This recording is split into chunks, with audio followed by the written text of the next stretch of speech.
नमस्कार, आप सभी का स्वागत है हमारे यूट्यूब चैनल देवराज क्लासेस में। आइए खंड शिक्षा अधिकारी परीक्षा 2020 के लिए भारत की कृषि से संबंधित महत्वपूर्ण प्रश्नों पर चर्चा करते हैं। शुरू करते हैं। पहला प्रश्न है, भारत में सार्वजनिक वितरण प्रणाली की व्यवस्था की शुरुआत कब की गई थी? ऑप्शन दिए हुए हैं। पहला ऑप्शन है 1950, दूसरा है 1947, तीसरा ऑप्शन है 1957, चौथा ऑप्शन रखा 1964। इसका जो सही आंसर है वो है ऑप्शन नंबर 1 यानी कि 1950 में शुरू की गई थी। अगला प्रश्न है, भारतीय खाद्य निगम FCI की स्थापना किस सन में की गई थी? ऑप्शन दिए हुए हैं। पहला ऑप्शन रखा 1965, दूसरा है 1964, तीसरा ऑप्शन रखा है 1955, चौथा ऑप्शन है 1954। इसका जो सही आंसर है वो है ऑप्शन नंबर 1 यानी कि 1965 में FCI की स्थापना की गई थी। वहीं मूल्य आयोग जो था, लागत एवं मूल्य आयोग की स्थापना भी 1965 में ही की गई थी, यानी मूल्य आयोग। अगला प्रश्न है, भूदान आंदोलन कार्यक्रम आचार्य विनोबा भावे द्वारा सर्वप्रथम किस प्रदेश से प्रारंभ किया गया था? ऑप्शन दिए हुए हैं। पहला ऑप्शन रखा गुजरात, दूसरा है आंध्र प्रदेश, तीसरा ऑप्शन है उत्तर प्रदेश, चौथा है बिहार। इसका जो सही आंसर है वो है ऑप्शन नंबर 2 यानी कि आंध्र प्रदेश से इसकी शुरुआत की गई थी।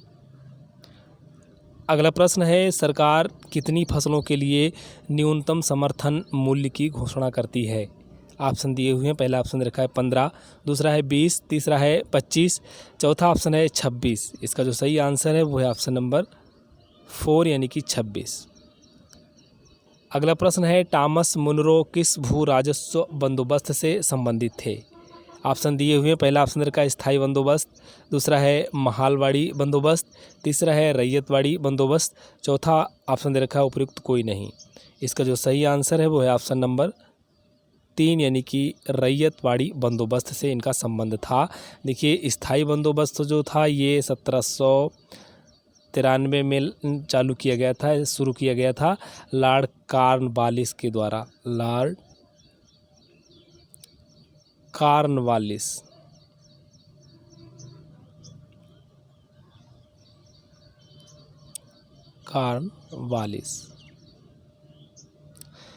वहीं पर देखिए, जो रैयतवाड़ी थी इसको टॉमस मुनरो ने स्टार्ट किया था, और ये इसका सन जो है ये हुआ था स्टार्ट 1792 में।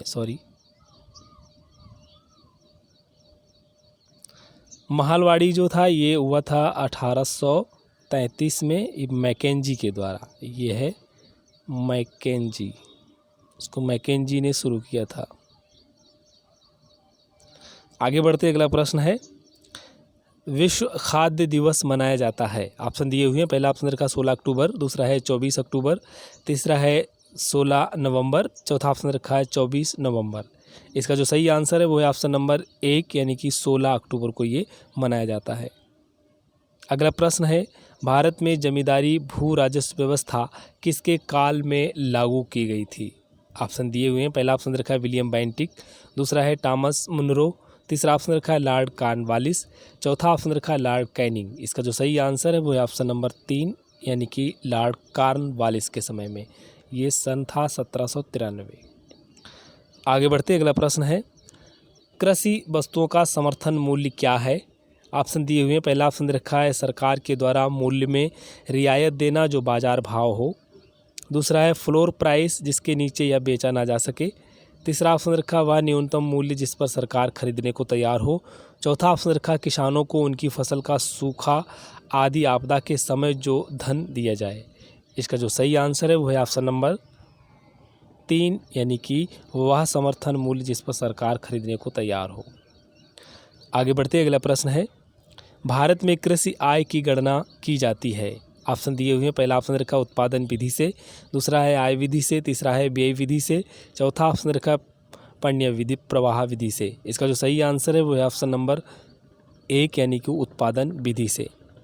अगला प्रश्न है, भारत में सामान्यतः खेती की कौन सी पद्धति अपनाई जाती है? ऑप्शन दिए हुए हैं। पहला ऑप्शन रखा है विशिष्ट खेती, दूसरा है शुष्क खेती, तीसरा ऑप्शन है मिश्रित खेती, चौथा ऑप्शन है रैचिंग खेती। इसका जो सही आंसर है वो है ऑप्शन नंबर 3 यानी कि ये मिश्रित खेती अपनाई जाती है, माने शस्य के साथ में यानी फसल के साथ में पशुपालन भी इसमें होता है, पशुपालन। आगे बढ़ते अगला प्रश्न है, झूमिंग खेती किन क्षेत्रों में होती है? ऑप्शन दिए हुए हैं, पहला ऑप्शन रखा है मध्य प्रदेश, दूसरा है राजस्थान, तीसरा ऑप्शन रखा है तटीय क्षेत्र, चौथा ऑप्शन है पूर्वोत्तर प्रदेशों में। तो इसका जो सही आंसर है वो है ऑप्शन नंबर 4 यानी कि पूर्वोत्तर प्रदेशों में ये झूमिंग खेती होती है।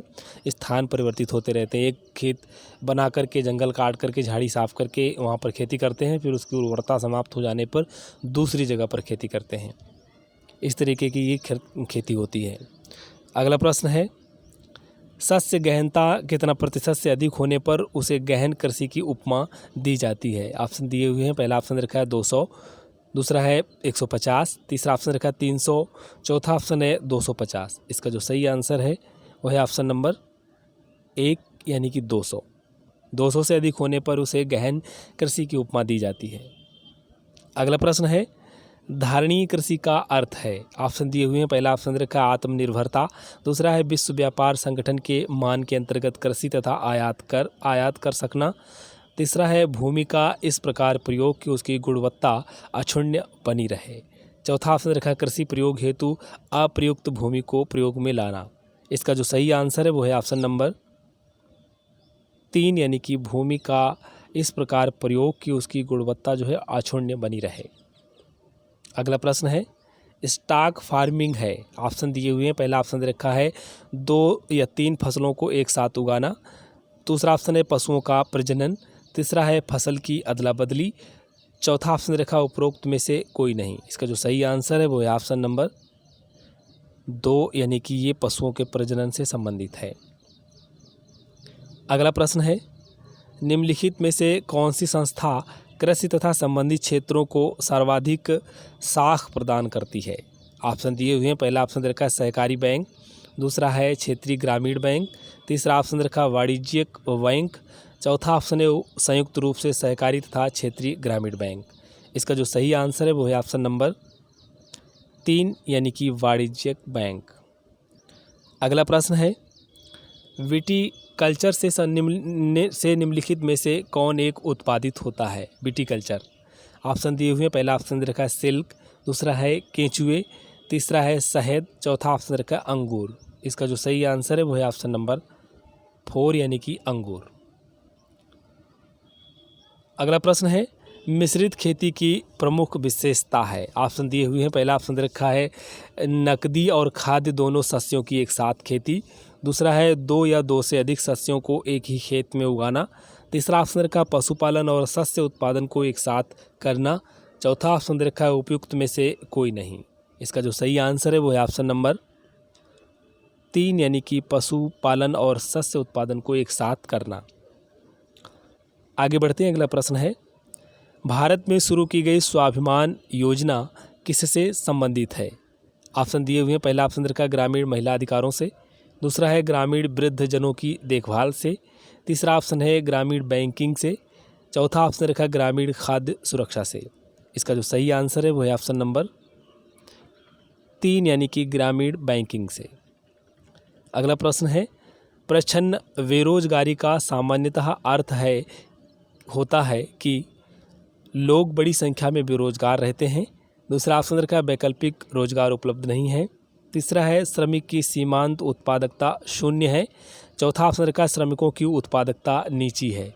इसका जो सही आंसर है वो है ऑप्शन नंबर 3 यानी कि श्रमिक की सीमांत उत्पादकता शून्य है।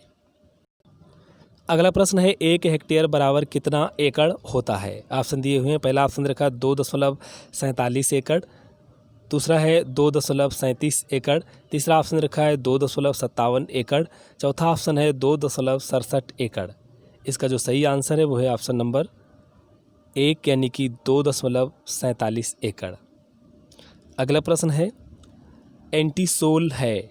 ऑप्शन दिए हुए हैं, पहला ऑप्शन रखा है जलोढ़ मिट्टी, दूसरा है काली कपास की मिट्टी, तीसरा है लैटेराइट मिट्टी, चौथा ऑप्शन रखा है लाल मिट्टी। इसका जो सही आंसर है वो है ऑप्शन नंबर 1 यानी कि जलोढ़ मिट्टी। अगला प्रश्न है, भारतीय मृदा में सामान्यतः किस तत्व का अभाव पाया जाता है?